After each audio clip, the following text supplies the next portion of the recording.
you can't prevent injury, but you can mitigate injury. And the best way to mitigate it is if you have a consistent baseline of performance, especially a lot of those wearables that look at symmetry, like how much are you using one leg versus the other? Are you demonstrating, a trend to be quad dominant or hamstring dominant? Are you using your right leg way more? Those types of pieces of information are red flags for a strength coach or an athletic trainer to maybe come back and tweak the protocol for that particular student athlete or player. So I think, again, most of them would come back and say, thanks to consistent data, I can confirm I've made good decisions about the training that aligns with the competition. And I've also identified potential risk of injury before it occurred. And I took the necessary steps to either prevent the injury or the injury wasn't as severe had it happened.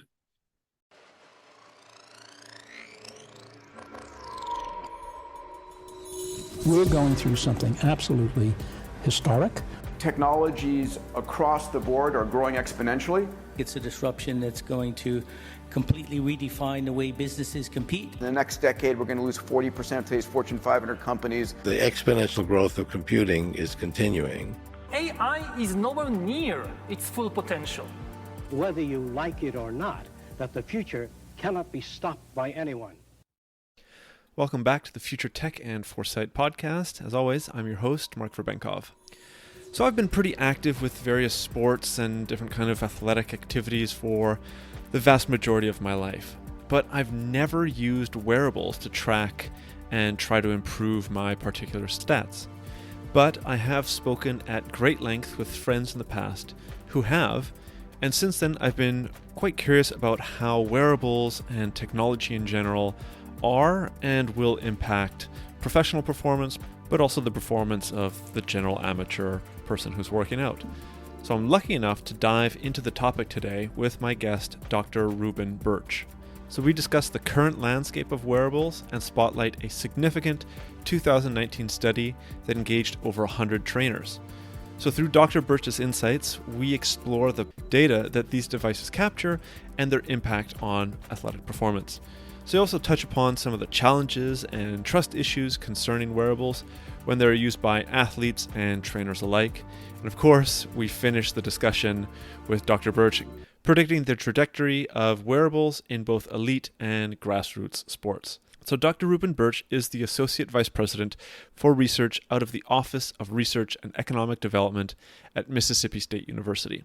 He is also an Associate Professor of Industrial and Systems Engineering, the Jack Hatcher Endowed Chair of Engineering Entrepreneurship, the Associate Director of Athlete Engineering at the Advanced Vehicular Center, and founder of Athlete Engineering at Mississippi State University. He has served as a logistics and technology advisor for numerous universities and multiple Fortune 100 companies around the world, and currently serves as an advisor for elite wearable technology companies. He also presently serves as a consultant to the world's largest venture capital firms due to his entrepreneurial experience. Needless to say, Reuben was able to share a wealth of insights on wearables and how they will impact the future of sports. I hope you enjoyed the episode as much as I enjoyed speaking to him. Well, hi there, Reuben. Thanks a lot for coming onto the podcast today to talk about wearable technologies and how it's impacting sports. As I mentioned before, this is something I haven't covered on the podcast, so I'm pretty excited to hear what you have to say and learn a little bit more about this really interesting technology and the industry that it's involved in. Yeah, thanks for having me, Mark. Really looking forward to it. I definitely like some wearables, and my team does too, so hopefully we can drop some knowledge on that topic. Cool. So personally, I've never used one of these wearables. I've done many treks, for instance, and I've had people that have used them. And so there's been constant discussions about like the benefits, the kind of data that can be generated from it and kind of the insights that can be derived from it. But maybe where we can start is what initially got you interested in wearables. I mean, I know that you're involved in sports quite a bit, but how did you initially come across wearables and get interested in that? So it was definitely a different approach than I think what most people would think. So I've been on the faculty or on the academic side since 2016, but before that, I was the engineering principal at FedEx Express, and my job was to help design the future of ruggedized handheld devices for like couriers. So I started at FedEx probably in 2010, 2011. And one of my first projects was we just rolled out the new courier device in 2012, and I got tasked with figuring out what comes next in 5 to 7 years. And so it started with ruggedized handheld device development, and then I was tasked with what would come next after that. And so at that point, we were kind of looking at different human factors models. The Air Force essentially invented human factors, and there was a guy named Boff back in 2006, and he kind of predicted the different human factor evolutions of how humans interact with technology. And phase 3 of human factors was kind of described as the lines are going to be blurred on where the human ends and the technology begins. And so that's essentially a wearable description. And so we started looking at, if it was at 2012, so 2018, 2019 is when the new version of the handheld come out. Well, what does 2025 look like? And so wearables were kind of an interesting target. So wearables were already on our mind, on my mind, in terms of work performing based wearables, right? So ring scanners, augmented reality, the Google Glass had just come around and was pretty popular. So using wearables to do the work were on our mind. And then when I transitioned over to the academic side, looking around, there weren't really that many like research centers or heavy wearable research focused groups in academia at the time, especially ones where the athletic side of campus was heavily involved. So kind of transitioned away from the work performing to the work performance wearables. And at that point, when I came in 2016, almost every Power 5 institution was already using wearables in some way, largely with the football team that had the bigger budgets. And then, of course, spreading out to, basketball, baseball, Olympic sports and things like that. So there was already a wearable presence by the sports team at Mississippi State, but there wasn't much collaboration going on between the academic side and the athletic side. And it seemed like the wearable piece was a nice way to connect both parts of a campus that don't always interact. So I think I got interested on the industrial athlete side, and then that was able to carry over into what I wanted my research focus to be as a faculty member here at Mississippi State. Right. Okay, clear. Well, I mean, the way that I found you and reached out was from this 2019 study where you interviewed, I think it was 113 strength and conditioning coaches across the U.S.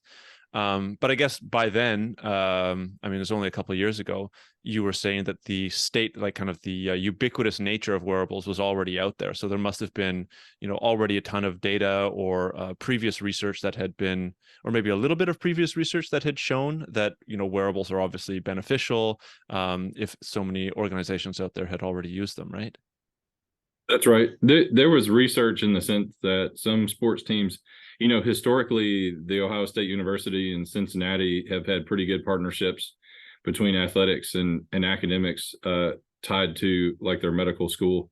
And, you think like concussion studies and, so other, wearable, quote unquote, wearable device technology had kind of been researched there. So they were a good baseline for how to create that relationship. But in terms of like true studies where a lot of data had been collected off wearables and turned into peer-reviewed research publications, there wasn't a huge amount.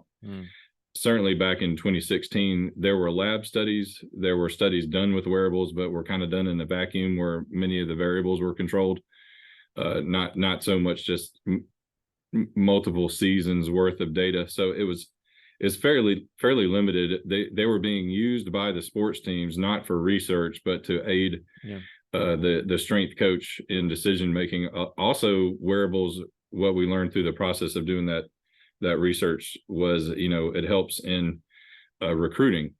And so if you are a Power 5 team and you don't use any wearables, well, it could be perceived that you're behind the times because you're not using them and all your competitors are. So that was kind of one of the trends we'd seen. Before, when we were prepping to do this study, there's a really good friend of mine, Coach Dave Bullwinkle. He is one of the scouts for the Chicago Bulls. he was a head coach for, I think, about 3 different teams on the West Coast when he was still a coach. So that's a whole nother podcast right there on how Coach Bullwinkle and I met. But I'd already known him for a few years before I moved down here. And so he'd put me in contact not only with, Coach Allen and the strength coaches here at Mississippi State, but also a lot of strength coaches around the country, just based on being a scout. And one of the main people he would interview about a future potential player are the strength coaches to really understand work ethic. And so he connected me with about 20 strength coaches around the country, mostly basketball. And we started having some discussions on, they were early adopters. And so I was starting to get some pretty interesting information on how much they were using them, what they were using them for, and some of the frustrations. Yeah. So to explain how we got to that study, we had submitted a research grant to NSF. There's the National Science Foundation. There's a program called TIP. Now I forget what TIP is the acronym for, but inside of that is this thing called ICOR. And the point of ICOR, it's for anyone who has an invention and they're looking to create intellectual property and possibly spin a startup company out of it. That's what ICOR funding is meant to support.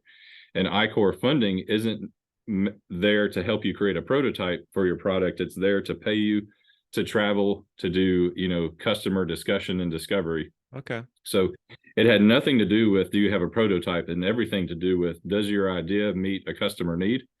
So we won the award, and it basically paid us to travel, me and my team to travel around the country to do the interview of 113 strength and conditioning coaches. And I'd already done one round of interviews of about 25 to 30, my team and I had.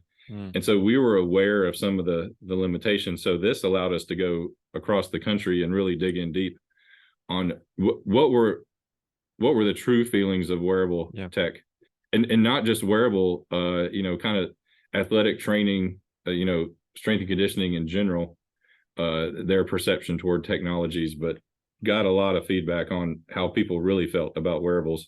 And this was late 2018. That's when we did the work. So the publication wouldn't come out until maybe late 2019. So a little bit of gap in time. And the world's a different place now in 2023, but some of the perceptions from 2018 still hold true today. Perfect. Yeah, that was actually one of the things that I found really interesting. Coming, I'm more in the technology sphere and AI sectors, less so than the sports fields. But I found it really interesting what the limitations were. There seemed to be a lot of criticism towards wearables. I want to get into that, but maybe a little bit later.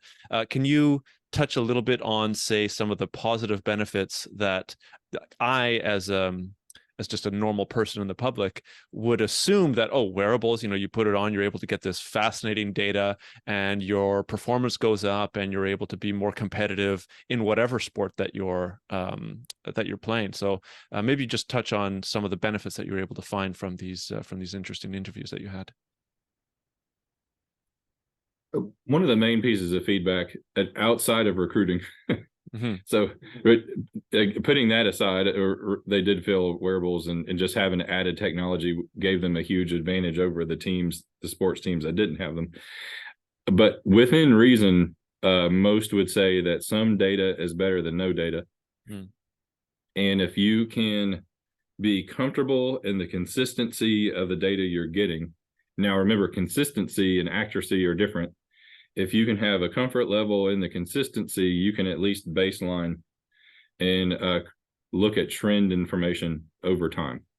So if you're a football team and you go and you spend $250,000 on catapult and fully outfit your 120 to 140 team members, that's a lot of money. And within the first week, the head coach may come up and say, what did it tell you? It's like, well, I haven't even had time to process 1.5 million rows of data, and I'm a strength coach. You need to hire a data scientist or sports scientist. But the value of the data isn't always in the first season. It's when the trend information that you can then take up and use for your regiment planning for the next season. Or if you're fortunate enough to keep the same student athlete at the school for multiple years, their personal trending information on how are they performing and growing? Or worst case, there's an injury. I have a baseline of what you look like prior to the injury, which means I need to rehab you so that you look like you did at least before. Right. So those are all very positive things, and those are things that would be hard to capture without data. So trend information, trust in consistency of data collection. Right.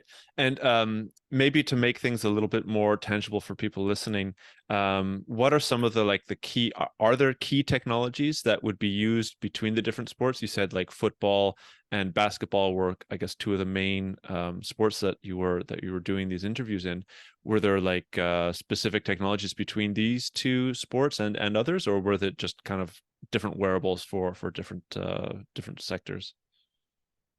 A lot of the wearables that are common between them are the ones that put like in an IMU, like an accelerometer or magnetometer or gyroscope, those types of things, so that you can look at basic things like how much did you move, like literally distance traveled, what was the speed in which you traveled, so acceleration, deceleration.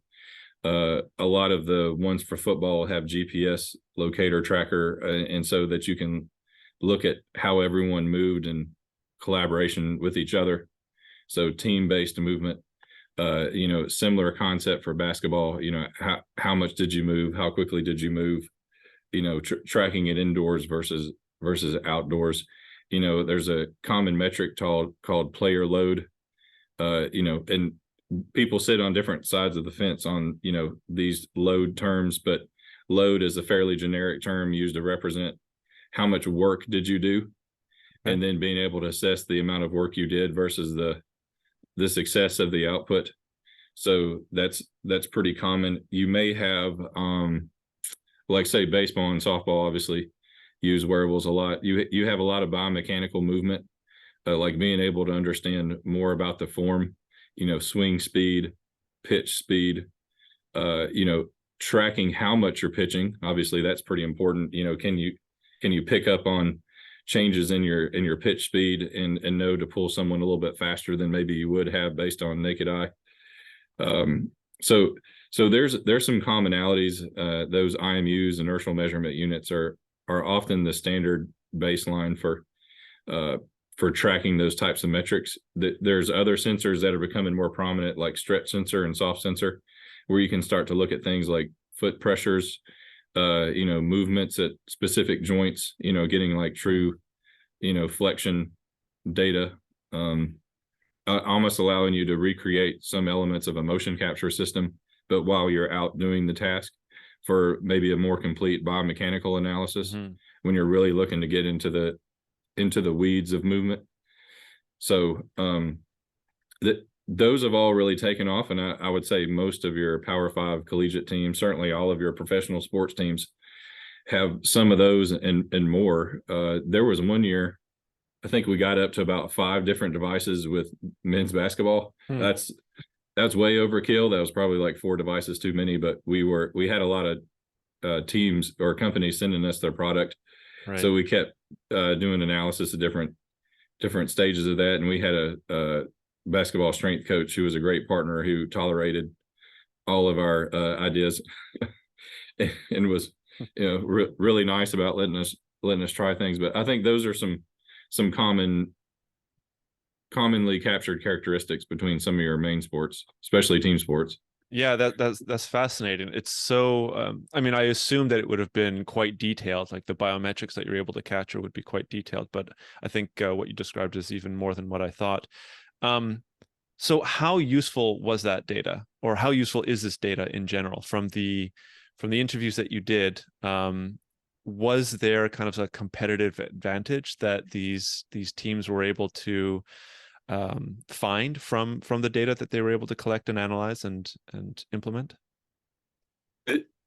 Yeah, definitely a lot of competitive advantages. Again, a lot of them tying back to that recruiting model. Yeah. As you're parading parents and future student athletes through, and you're like, and here's our equipment room just for technology, and here's our data scientist and researcher, being able to have those elements, to be able to speak to a customization of the training protocol that better prepares them for like the professional level, that has a huge advantage. In terms of like actual advantage from the data, I heard everything from, I think there's one comment in the paper there that an elite track training practitioner who trains Olympic people, like the first words out of his mouth were, they're all fool's gold. Yeah, I read that. Right. So so you have, it's a spectrum. You have that end of the spectrum to people who said, I rely on them on wearables as much as my training. Less people on that end of the spectrum, more people on the fool's gold end, at least at the time. I think it's kind of evened out a little bit more, but the ones who really were able to use them would say success comes in having consistency in the technology over multiple seasons and training cycles. So just like it's probably not the best thing for your team to have a new head coach every year or two, it's equally not the best idea to have a new wearable solution every year or two, because as you change from brands and products, that proprietary algorithm used to calculate how much did you move, they're not going to be consistent between technologies, and you don't know how consistent or inconsistent they're going to be. You may make assumptions that, well, it's pretty much the same device sitting in the same place capturing the same movement, so it's got to be pretty comparable, right? Well, if you're in the elite athlete arena, being off by mere fractions of a percent could be the difference of winning and losing. Precisely. So that's pretty risky. Again, just like changing your whole coaching scheme from season to season, it doesn't allow you to have consistency, and the same is true of any technology. Yeah. Okay. So one of the things that I was thinking about before this interview was, so I'm also helping companies like take on, say, AI tools or even some lower level digital tools. I guess in your case, it would be the head coach, right, or the CEO, very for it. They really want to have these things implemented because they can see the kind of efficiencies and benefits. But oftentimes some of the staff members are like, I don't want to use this, or this is just, this is going to complicate my job. Did you find, I guess, some of the same hesitancy from some of the athletes about, I have, 5 of these things measuring my biometrics, and maybe it's getting in the way of me doing specific movements? I guess it would be some sort of pushback against using some of these things, whereas there might be other athletes that are all for it. Was there kind of a 50-50 split, or was there a lot more pushback or a lot more acceptance with these kind of cool techs? Based on the strength coaches, there's consistent pushback when the device is noticeable or uncomfortable, or maybe there's a culture where change is hard. And then, of course, that kind of stems from the culture is created by the coach. So if the coach is a little bit resistant to change, it's possible the athletes will be too. But regardless of the coaching culture, most athletes, like if they can just put on a wearable and they notice it all the time, especially given that sports can be superstitious, right? I didn't have a problem with my free throw, and then I noticed this wearable and I couldn't stop thinking about it. Now I can't hit my free throw. Therefore, the wearable is the reason I can't hit my free throw. And it's psychological. That's not a false statement. If anything you notice that detracts from your ability to perform is a problem. So the device needed to be, kind of out of sight, out of mind, properly integrated into a uniform. And not just that, a lot of people forget about the logistics of distributing the donning and doffing of wearable devices. You need, just like we learned in industry, you have equipment issue room management strategies. So for example, if we're at a large like installation like FedEx or UPS, and you hand out scanners and handheld devices, and you have tens of thousands of people, and they all have to go to a single choke point to check out a device, and they're standing in line for 30 minutes. So if I pay everybody, I don't know, $20 an hour, and they're standing in line for 30 minutes twice a day for, 352 working days or whatever of the year, then add that total up, and that's how much you just cost the company in trying to distribute technology to do their job. So the same thing is true for sports. You want to make sure that the same player gets the same device so that you can track if there's an issue with the sensor or the player, right? If you're constantly hot swapping around devices on different players, it may take you a full season to realize that you had a bad sensor. Do you put the technology into the uniform, or do you expect the player to do it? And is the player going to do it right? And how do you get it charged? And does it capture the data in real time, or does it upload it? The whole logistics of device distribution is often a problem. Maybe some of the companies think about, but maybe some of the sports teams don't. And oftentimes that's a burden that falls on the strength coach, unless they have a dedicated sports scientist or somebody to help with that part. So the strength coach has a full-time job and then some, and then you're trying to add logistic management on top of what they're supposed to do. So I think those are also some of the common issues when people will be resistant. So if I put the burden on the student athlete, if I add steps to an already extremely busy day, especially if they're a student athlete, right, and they have classes, and the NCAA audits everything they do, and they have, homework period, and they have to be at meals at the right time, and I just gave you 3 more steps so that I can get data, I might be resistant to, I'm just tired of the noise. I don't feel that this isn't benefiting me in a schedule that's already really packed. So that could be one pushback. Obviously, a lot of student athletes or pro athletes love to get the data because that's how they know they're trending. And they may use that to determine if they, were able to do some personal bests in practice or for a game. So hopefully that answers that. Yeah. No, it's a very detailed answer, specifically more or a lot more than what I would have thought about with kind of hesitancy issues, right? I guess in an office, it's like, oh, here's another app that I have to sign into, or here's another tab that I have to open. But if you're actually, as you said, donning and doffing these physical tools, sensors and whatnot, then it can add significantly more limitations to getting this data and actually performing improving the performance of the team. So I guess that's a really good segue into some of the concerns and limitations of this technology, right? So whether it's one person saying it's fool's gold, I think in the paper there was a lot of descriptions of, well, just this isn't necessarily working, whether the sensors aren't picking it up, as you mentioned before, or the consistency isn't there. What are some other limitations to having this interesting wearable technology not necessarily work in the team and the players' favor? The 2 biggest takeaways was trust in the device, the data that's that they're getting from it, because a lot of these devices are a bit of a black box where they run some proprietary algorithm. I think that's been helped a little bit just because you mentioned AI in one of your other podcasts that you did recently. There's way more data out there, so that means there's a lot more data to train an algorithm. It doesn't necessarily mean it's good data, or that training it against a lot of bad data still doesn't necessarily help you very much, even though it was more data. But I think there's a little bit more understanding of trust of what these devices do give you, that you can have some level of trust in. But trust was a big one. The other one was they weren't always capturing what the strength coaches said that they needed. So one of our main questions that we went around and asked was, assume it's magic and free. What would you want most if you could get it? Like, don't worry about how we would get it. What would you want? And so a lot of them really spoke to that lower body closed kinetic chain of when the foot interacts with the ground, or that foot ankle complex.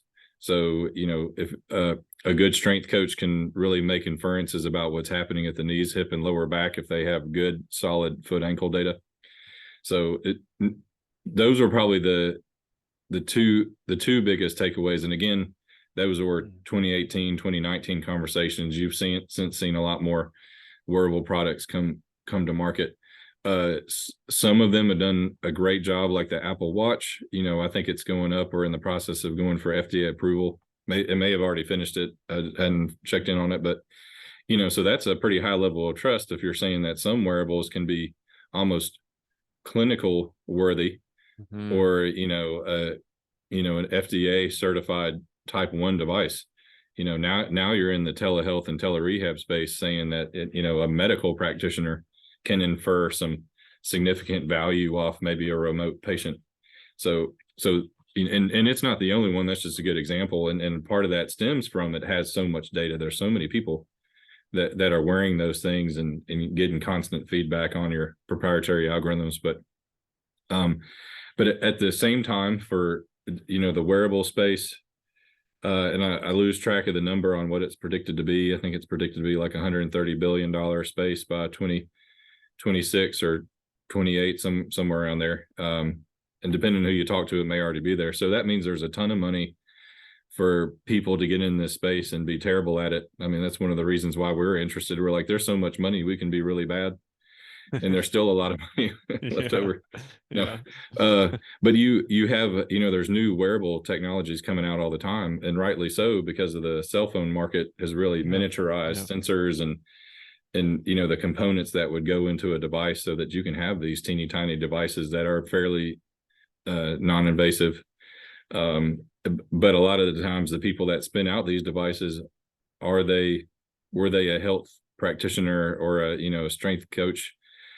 Again, more years in advance, since we did this study, you have a lot of companies that go and will hire strength coaches from the NBA or NFL, right. bring them on as advisors to help them be more effective in this space. So again, a lot of those hurdles of trust and you're not giving me what I need.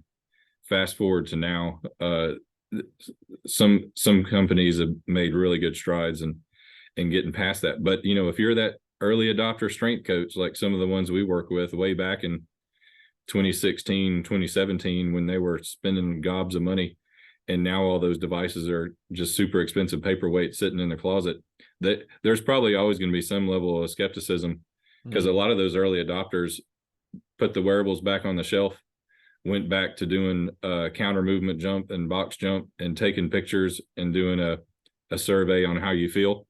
And they felt that was giving them a better level of detail on the prediction of performance than the wearable was. Crazy. Yeah. I mean, there's always, to any new technology, there's always a counter trend, right? Or pushback. Right. Yeah. One of the things that I forgot to ask when it comes to like hesitancy of adoption, and it's kind of counterintuitive, right? It's there's such a big fear about surveillance and privacy issues in any kind of technology, but with this, that's kind of the main thing that you want to be able to get, right? You're trying to get as much data about the actual person themselves.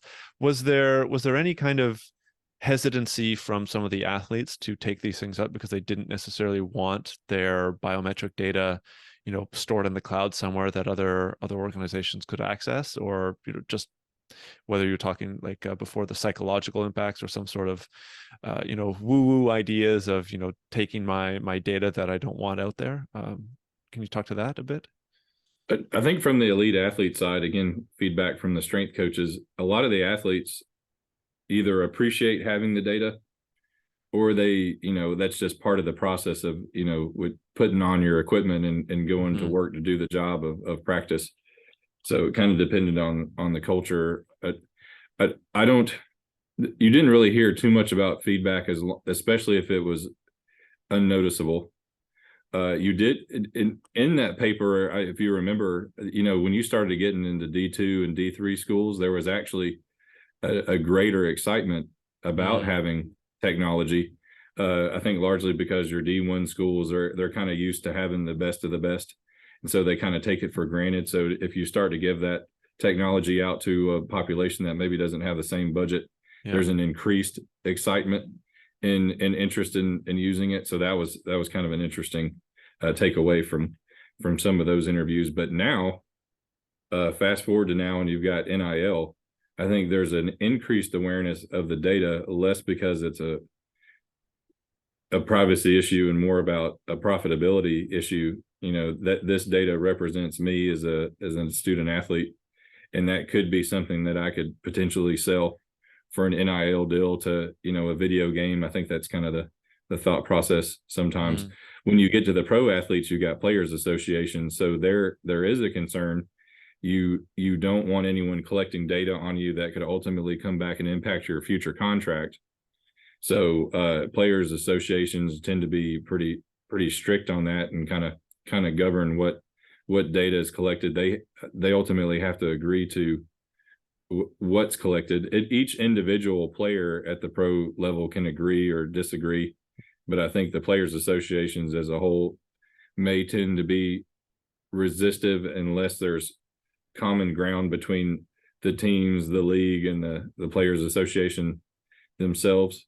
So sports is not like other industries.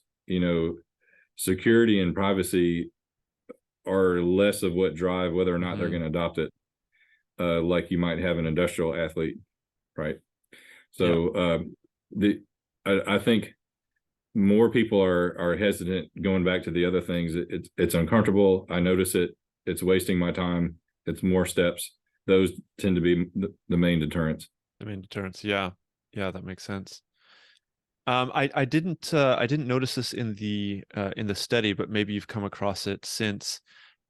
Have there been any teams that have said, well, because we've been using these wearable devices, we've gotten that 1% or fraction of 1% boost in understanding that increases the performance, so they actually attribute like a win specifically to the wearables, or is that too fine-grained for these teams to understand? I think they would more collectively say, with consistent data collection, I feel confident in my workout or practice schedule regimen, so that what I'm doing in practice and in the weight room adds more value based on what I know I'm going to experience in a game. So basketball is a pretty easy one. Like if you have a general understanding of how much you're jumping and how high and how much you're running and the acceleration, deceleration, you may look back and be like, wow, based on practice, we are way overtraining, or maybe more likely, we are way under training based on what they're going to experience given their average number of minutes in a competition. So the strength coaches are, scientists themselves. Many of them have multiple kinesiology degrees. Multiple of them really have a strong foundational understanding and know what they're doing. A wearable will never replace a strength coach, but the wearable is just another, information center to help them feel validated that the decisions they made in the training were good decisions, based on that, or the preventative maintenance of the human, right? So you can't prevent injury, but you can mitigate injury. And the best way to mitigate it is if you have a consistent baseline of performance, especially a lot of those wearables that look at symmetry, like how much are you using one leg versus the other? Are you demonstrating, a trend to be quad dominant or hamstring dominant? Are you using your right leg way more? Those types of pieces of information are red flags for a strength coach or an athletic trainer to maybe come back and tweak the protocol for that particular student athlete or player. So I think, again, most of them would come back and say, thanks to consistent data, I can confirm I've made good decisions about the training that aligns with the competition. And I've also identified potential risk of injury before it occurred, and I took the necessary steps to either prevent the injury or the injury wasn't as severe had it happened. That's absolutely fascinating. While you were saying it, I interviewed somebody a little while ago, and we were talking about smart factories and how sensors on factory equipment does the exact same thing. It mitigates potential breakdown of the equipment because you're able to understand, how much this motor is vibrating, and if that's going to cause a break in some pipe or something like that.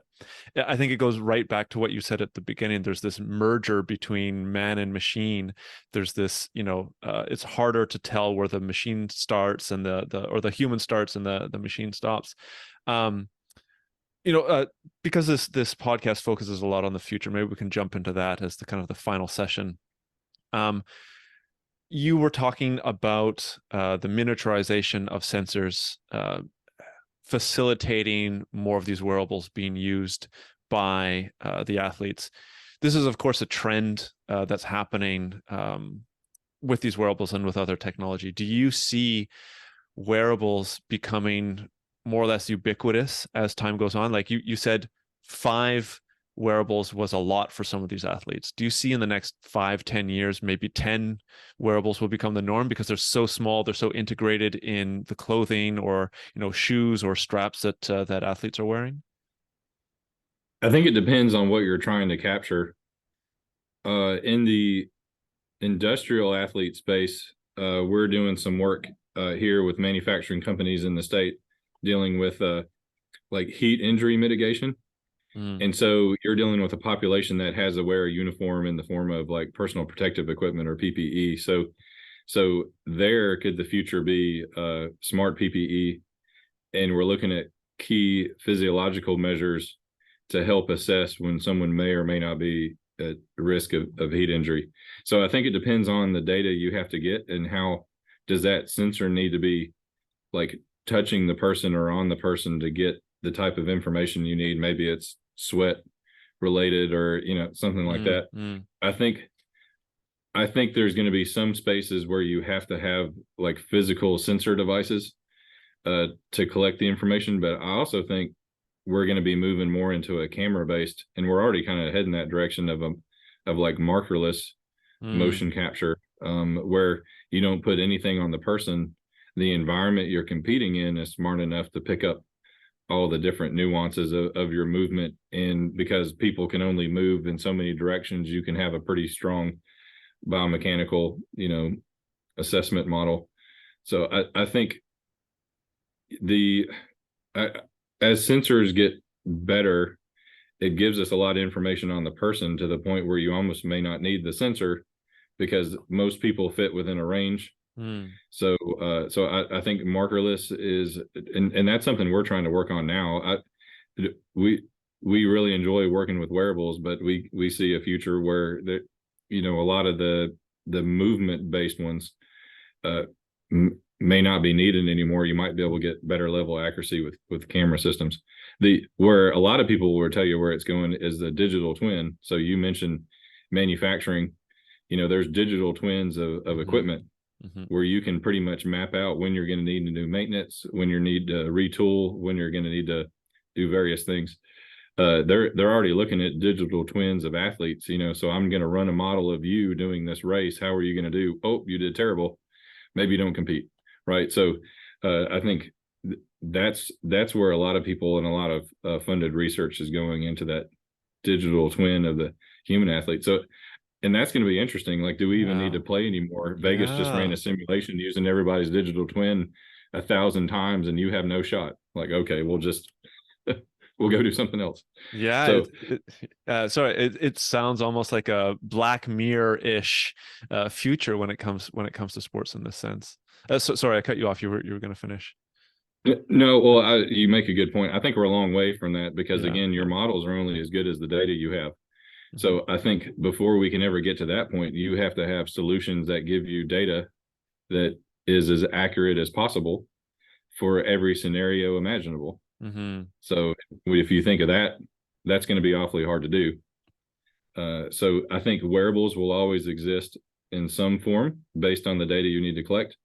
I think some of the more general ones where you can actually build technology into a facility, I think you'll have more camera-based solutions. I mean, you see it with baseball and softball. Like, you know, Canatrax is really taking the baseball world by storm. We work with Southwest Research Institute out of San Antonio. They have a markerless system, and those are getting incorporated into markered like systems, like with Motion Monitor, another partner we work with.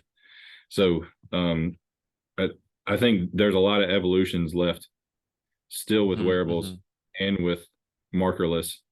And the digital twin will be that future holy grail to help us predict readiness and performance. And in some cases, like cycling right now is getting a lot of attention with the digital twin because the human on the bike is even more limited in the number of movements they're going to do, right? Because you're on a machine that limits what you can do. So, again, it's going to be what do you want to capture and the task you're capturing for. Fascinating. I guess along the same thread here, have there been any I guess pushback from athletes or even from some of these coaches? Of course, they're always looking to perform better, get more competitive, and beat the opposition. But was there any sense of, we're using too much technology, it's taking the authenticity of the sport out? Or is it just so performance based that it doesn't matter? There's not necessarily some thought along that. There was pushback, but in interesting areas, like athletes can really get attuned to the data you're collecting on them. And there is a point where you're possibly sharing too much. And I don't mean that to say if an athlete asks for their data, it's their data, so they get to do with it as they choose. But there's a point where maybe you're sharing too much information, like DEXA scans and, body fat trackers and, some other numbers that actually become unhealthy to become obsessed with, because you may either start overtraining, okay, or cutting corners so that the data looks better. Athletes are competitive, and numbers are also usually used to score how you performed. And you want to do what you can to get the numbers that help you win. Therefore, that competitive mindset can become a detrimental one if you're too laser focused on what the output numbers say that may or may not have anything to do with how you'd have performed in the sport. So there's, again, the athletes own it. So if they ask for it, I think you got to do what's right and share it. But I don't know that you need to openly share every single number of every single thing on some dashboard visual that constantly compares everyone, because there's dangers with that too. Yeah, right. I guess it goes a little bit to what we were saying before of, the sports simply become some sort of focus on numbers or a digital twin or something before that, and you're not necessarily focused on the athletes. I have a friend who's big into biking, right? He watches the Tour de France all the time.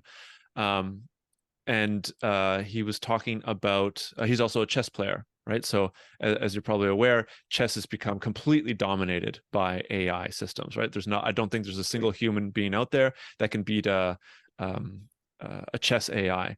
However, all the focus, all the attention, all the views still goes to human against human competition, right? So even if we reach this, digital twin dystopian future where there's no need for human athletes anymore, I think there's still going to be a focus on that human to human competition, because that's something that we crave, whether it's, deeply evolves within us for that competition aspect, or something else that I'm not aware of. But maybe I can get your thoughts on that.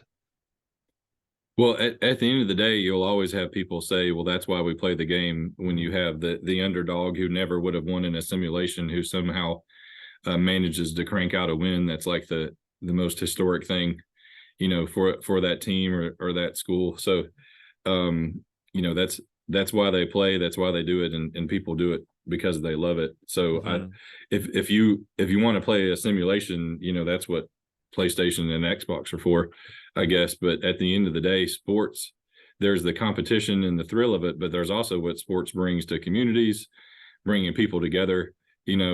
Sports are social events where people get to, unite over a common interest, which is the hope that their team beats the other team. So whether or not your team wins or not, there's all the experiences that go around with it. So I think as long as sports are still, and we're social creatures and we find interest in coming together for these events, and then we'll always want the people to play and see what happens, regardless of what the digital twin said we had a chance of doing.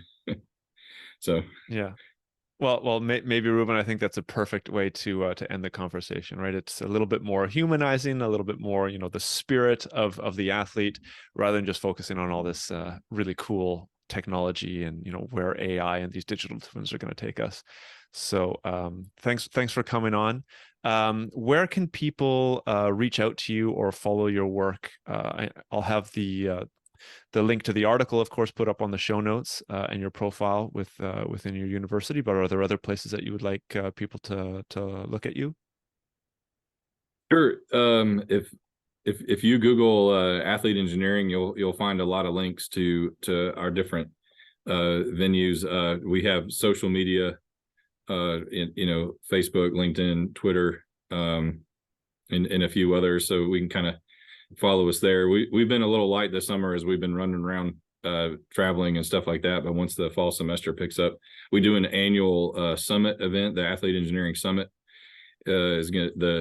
for 2024 is going to be late April, early May, so they can go to the Athlete Engineering Summit website and kind of follow us there. But I'd be more than happy to answer anybody's questions. I've got a few email addresses. My current one is birch@research.msstate.edu. So again, I'm pretty easy to find and happy to connect and answer questions. And we'll, as we participate in events and show up different places, that'll be on our social media too. So always happy to connect. Perfect. Well, I'll have that up on the show notes in case anybody wants to reach out, or of course people that'll want to follow you. So thanks again. It was really interesting for me, especially as somebody who's not super knowledgeable on wearables nor sports, right? I do a lot of hiking, I do a lot of sports myself, but not at a competitive level. So maybe I won't have to go for a wearable, and I'll have to use some sort of camera equipment in the near future instead. You start working on the digital twin. Yeah. And then you know how you can hike and you don't have to hike. Exactly. Well, yeah, exactly. Perfect. Thanks a lot, Ruben. All right. Well, thanks so much for having me. Really appreciate it. Absolutely. Cheers. Well, thanks for listening to this week's Futuretech and Foresight podcast. If you like what you've heard here, there are, of course, a number of ways that you can support the podcast. The best way would be to leave a review on Apple Podcasts or give a rating on Spotify, which you can find a step-by-step explanation for on the futuretechandforesight.com website. Alternatively, feel free to leave a comment either on the episode show notes or the YouTube channel where you can see video recordings of the interviews. And finally, if you are part of an organization that is aware of the disruptive and transformational impact that emerging and future technologies will bring and want to know more, please get in touch to hear about the strategic foresight services that we offer and how we can help future-proof your organization and take advantage of the phenomenal opportunities available to survive and thrive in the future.